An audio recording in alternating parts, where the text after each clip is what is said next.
Bismillahirrahmanirrahim. Assalamualaikum warahmatullahi wabarakatuh. Hamdan wa syukranillah ma ba'du. Segala puji bagi Allah Tuhan semesta alam. Salawat dan salam semoga tercurah limpahkan kepada junjungan kita, yakni Habibana wa Nabiyana Kanjeng Nabi Muhammad SAW, para sahabatnya, kepada tabi'in tabiatnya, dan semoga sampai kita selaku umatnya. Amin ya Allah ya Rabbal Alamin. Yang terhormat Bapak Sigit Febrianto Sosilo, MPD, sebagai dosen pengampu mata kuliah Bahasa dan Sastra Indonesia, dan teman-teman yang insya Allah muliakan. Pada kesempatan kali ini, izinkan saya memperkenalkan anggota kelompok saya. Saya dari kelompok 1 yang beranggotakan saya Pikia Pariha Juniarti sebagai moderator, kemudian Teh Enok Lela sebagai pemateri, Renal Permana sebagai pemateri, dan Yuda Pranata sebagai pemateri. Dan pembahasan kami kali ini adalah pembelajaran membaca berbasis karakter. Pengertian pembelajaran membaca. Menurut Abidin 2012, pembelajaran membaca dalam bahasa Indonesia diartikan sebagai serangkaian aktivitas yang dilakukan oleh siswa untuk mencapai keterampilan berbahasa tertentu, misalnya dalam pembelajaran membaca pemahaman. Berdasarkan definisi tersebut, dapat disimpulkan bahwa pembelajaran membaca dalam bahasa Indonesia adalah aktivitas membaca yang dilakukan untuk mengasah kemampuan membaca siswa untuk mendapatkan keterampilan berbahasa atau memperoleh pemahaman kemampuan berbahasa Indonesia. Arah dan orientasi pembelajaran membaca. Pembelajaran membaca yang dilakukan di sekolah harus diarahkan agar mencapai beberapa tujuan utama pembelajaran membaca.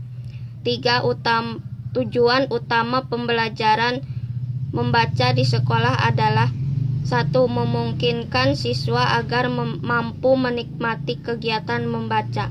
2. Mampu membaca dalam kecepatan membaca yang fleksibel. 3. Disertai memperoleh tingkat pemahaman yang cukup atas isi bacaan. Kondisi pembelajaran saat ini. Problem utama saat ini pembelajaran membaca di sekolah saat ini adalah bahwa pembelajaran membaca masih dilaksanakan secara asal-asalan. Kebiasaan buruk terlihat dari kenyataan bahwa pembelajaran membaca jarang sekali dilaksanakan untuk mendorong siswa agar memiliki kecepatan dan gaya membaca yang tepat, melainkan hanya ditunjuk untuk kepentingan praktis belaka, yakni siswa mampu menjawab pertanyaan bacaan. Dampaknya adalah bahwa siswa memiliki kecepatan membaca yang rendah, bahkan diikuti pula oleh tingkat pemahaman yang rendah pula. Rendahnya kemampuan efektif membaca para siswa di sekolah dalam pandangan penulis merupakan cermin utama kegagalan pembelajaran membaca yang dilakukan. Prinsip-prinsip pembelajaran membaca, prinsip yang dikemukakan oleh para ahli. Nuttall 1996 mengemukakan beberapa prinsip umum pembelajaran membaca adalah sebagai berikut. Yang pertama, pembelajaran membaca harus dilakukan dengan tujuan membangun kemampuan membaca anak. Yang kedua, kemampuan baca anak tidak dapat dibentuk secara sekaligus, melainkan harus selalu dibentuk secara perlahan. Kemudian yang ketiga, pengajaran membaca harus senantiasa dilakukan melalui interaksi antara guru dan kelas. Yang keempat, pengajaran membaca harus senantiasa ditunjukkan guna membantu kemampuan anak berinteraksi dengan teks. Yang terakhir, yang kelima adalah pembelajaran membaca harus dilakukan dengan atmosfer kelas yang kondusif. Perencanaan pembelajaran membaca. Langkah-langkah yang secara tepat harus ditentukan guru, antara lain yang pertama menentukan tujuan program pembelajaran yang dirancang. Yang kedua, secara tepat ditentukan menyusun program pembelajaran membaca. Yang ketiga, menentukan kebutuhan agar siswa memiliki kemampuan membaca. Prosedur pembelajaran membaca. Proses pembelajaran membaca secara garis besar harus terdiri atas 3 tahapan, yaitu tahapan prabaca, tahapan membaca, dan tahapan pascabaca. Ketiga tahapan tersebut dapat diuraikan sebagai berikut. Yang pertama, tahapan atau kegiatan prabaca. Tahapan atau kegiatan prabaca adalah kegiatan pengajaran yang dilakukan sebelum siswa melakukan kegiatan membaca. Dalam kegiatan prabaca ini, guru mengarahkan perhatian pada pengaktifan mata yang berhubungan dengan teks bacaan. Skema itu sendiri adalah latar belakang pengetahuan dan pengalaman yang telah dimiliki siswa tentang informasi atau konsep konsep tentang sesuatu. Skema menggambarkan sekelompok konsep yang tersusun dalam diri seseorang yang dihubungkan dengan objek, tempat-tempat, tindakan, atau peristiwa. Dalam hal ini, siswa harus memiliki konsep-konsep tentang tujuan, bahan cetakan, dan tentang hubungan bahasa bicara dan bahasa tertulis. Kemudian yang kedua, kegiatan membaca. Setelah kegiatan prabaca, maka selanjutnya dilaksanakan kegiatan inti pembelajaran membaca. Tahapan ini sering disebut tahapan membaca. Pada tahap ini banyak sekali variasi yang dapat dilakukan guru sejalan dengan strategi baca yang dipilih guru atau siswa.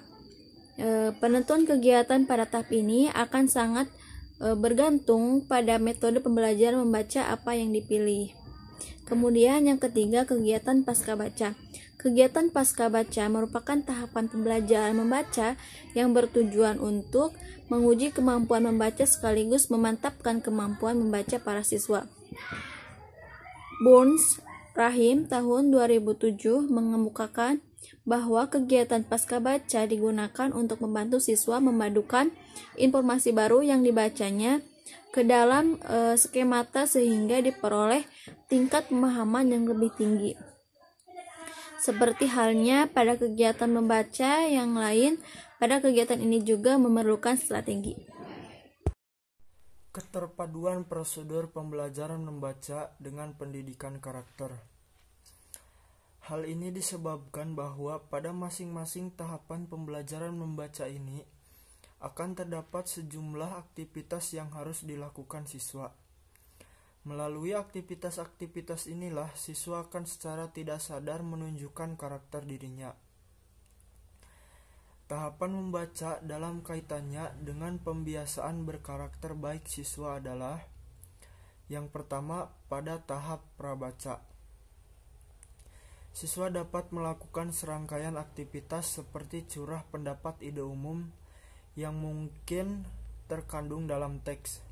Kegiatan ini akan menuntut siswa mengungkapkan segala pengetahuan yang telah dimilikinya, sehingga ia akan lebih mudah memahami wacana.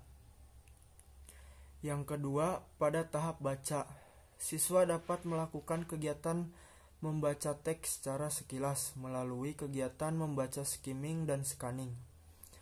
Aktivitas ini pada dasarnya akan membentuk siswa yang teliti, cermat, beretos kerja tinggi, dan disiplin. Yang ketiga, pada tahap pasca baca.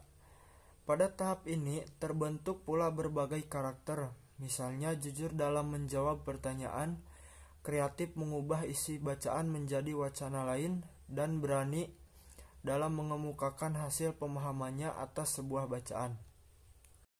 Metode pembelajaran membaca berbasis karakter. Pada bagian ini akan dikemukakan beberapa metode pembelajaran membaca yang berorientasi pendidikan karakter. Beberapa metode pembelajaran tersebut adalah sebagai berikut. 1. Metode Tumamen membaca. 2. Metode Jigsaw membaca. 3. Metode Kooperatif Integrated Reading and Composition. Yang keempat, metode Scaffolded Reading. Yang kelima, metode grup investigasi. Yang keenam, metode skemata atau kritis. Yang ketujuh, metode dramatisasi bacaan. Yang kedelapan, metode COX. Yang sembilan, metode transformasi atau persuasif. Yang kesepuluh, metode bengkel atau workshop membaca. Mungkin hanya itu yang dapat kelompok kami sampaikan. Kurang lebihnya mohon dimaafkan. Wabillahi taufiq wal hidayah. Wassalamualaikum warahmatullahi wabarakatuh.